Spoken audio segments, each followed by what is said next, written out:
kata yo marach. Joma bende seyo wacho ni gimarach gi piny Kenya sani en mibadhi. Jatend piny be osegore gi mibadhi ka ng'ama otegno monego bed ni tieko mibadhi e pacho ka. Mibadhi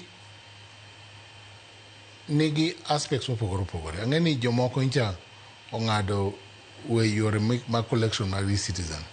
Hapa ni mano wacho ni pod itimo nonro.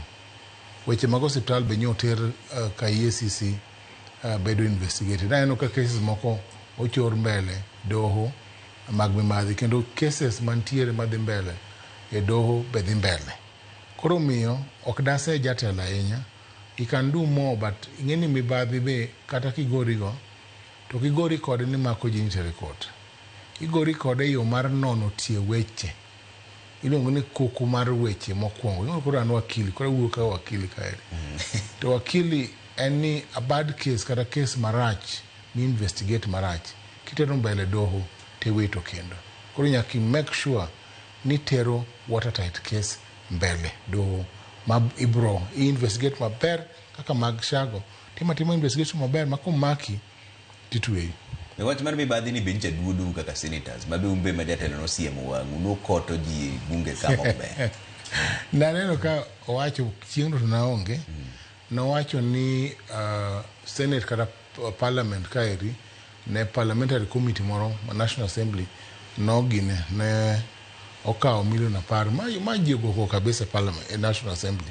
Senate ka be nowacho ni ji nokawo pesa mang'eny mogo jogo to Senate watimo weche mag impeachment. Ka impeachment obiro watime as per the law.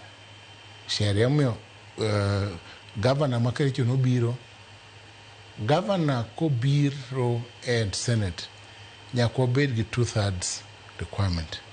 Okinya bet ni tero governor oko kan county assembly okobedo gi oging'ado ni ji ariyo kuma 2/3 of the members. Ka wang'iyo membership mag Kericho County Assembly nyaka ji 32 go kura monde koter governor dala. To ji 29 kende manogo kura e County Assembly. Koro again ng'eni Trevor ok nadwa bedo governor. Of course adwa bedo governor. Ok ni mane momiyo nago kura.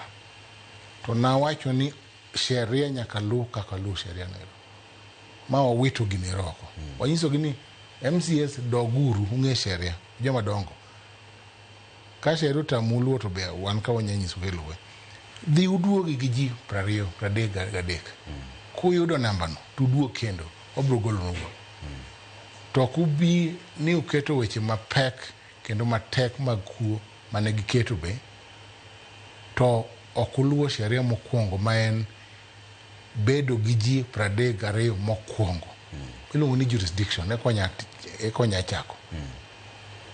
Kilando news achiel otieno mane sheria moketnuka nyaka chak malendo sa achiel. Kibiro sa 12 gi dakika 40 ma ji ponie tich to ka ji biro yudo kisachako lando news iketho ke sheria ni sa achiel cha majong'eyo. Mane kako tiyo ni there's a law mawacho ni threshold and 2/3 kokwa chako winjo kes. Jomoko wacho ni tend William Ruto ni mosebedo jatelo manigi tulo mang'eny mogik maloyo jotelo duto mosebedo nikech telo